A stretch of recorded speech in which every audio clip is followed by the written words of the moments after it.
साथीहरू यो दृश्य गौतम बुद्ध अन्तर्राष्ट्रिय विमानस्थल भैरवाको हो, जहाँ कन्टेनरमा नेपाल सरकारले कतार सरकारलाई उपहार स्वरूप प्रदान गरेका 2वटा हात्ती आज कतार एयरवेजको कार्गो विमान मार्फत कतारतर्फ लैजाने यहाँ सुरसार हुँदैछ।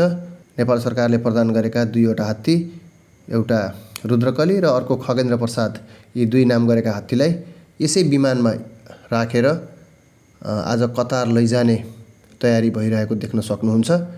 यी ठुला ठुला कन्टेनरमा सुरक्षित साथ हात्तीलाई राखेर त्यो देखिएको विमानमा राखेर पठाउने तयारी भइरहेको छ।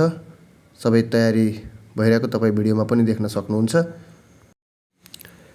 चितवनमा जन्मिएका खगेन्द्र प्रसाद र रुद्रकली नामका 2 हात्तीलाई सम्पूर्ण प्रक्रियाहरू अब पुरा गरेर कतारको अल्खोर पार्क स्थित वातानुकूलित चिडियाघरमा पठाइएको छ। हात्ती हस्तान्तरण कार्यक्रममा सरकारी अधिकारीहरू, संरक्षणकर्मी, स्थानीयको पनि उपस्थित रहेको थियो। यसले नेपाल र कतारको सम्बन्धलाई अझ थप प्रगाढ बनाउने एउटा विश्वास हामीले लिएको पनि छ। दुवै हात्ती नयाँ घरमा सुखद बास र सन्तान वृद्धि होस् भन्ने सबैले शुभकामना समेत दिएको हामी पाउन सक्छौँ। कतार एयरवेजको यो उडान नम्बर QR 8824 यो बोइङ 77 जहाज मार्फत आज करिब 5:30 बजे खगेन्द्र प्रसाद र रुद्रकली यी 2 हात्तीलाई चाहिँ कतारतर्फ पठाइएको छ।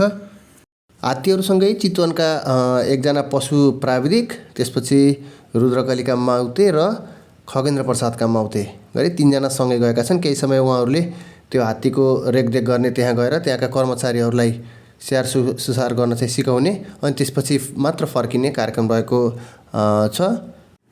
2081 को वैशाखमा कतारका आमिर नेपालको भ्रमणमा हुनुहुन्थ्यो। सोही क्रममा नेपाल सरकारले एक जोडी हात्ती कतारलाई उपलब्ध गराउने अथवा उपहार दिने वाचा गरेको थियो। त्यसैलाई आज कार्यान्वयन गरिएको हो। भिडियो अन्त्यसम्म हेरी साथ दिनुभएकोमा धेरै धेरै धन्यवाद। भिडियो मन परेको भए कृपया लाइक, कमेन्ट र सब्सक्राइब गर्नुहोला। नेपाल सरकारले कतार सरकारलाई दिएको यो हात्ती उपहार जुन दिएको छ, यो विषयमा तपाईँको राय के छ, तपाईँलाई कस्तो लागेको छ यो विषय, आफ्नो धारणा कमेन्ट बक्समा कमेन्ट गर्न सक्नुहुन्छ। धन्यवाद।